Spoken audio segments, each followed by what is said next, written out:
নমস্কার আমার ছোট্ট ছাত্রছাত্রীরা। দেখো আজকে আমি অ্যালফাবেট ই দিয়ে একটা ব্যাঙ এঁকে দেখাবো। চলো আমরা শুরু করি।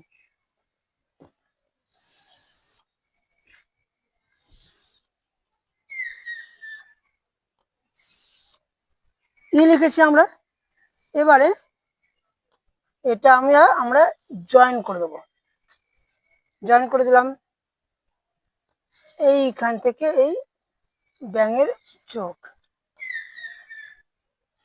এইখান থেকে হয়ে গেল ব্যাঙের মুখ,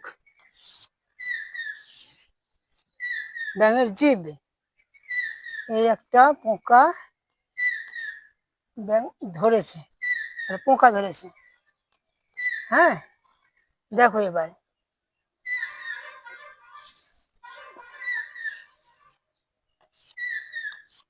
এই হয়ে গেল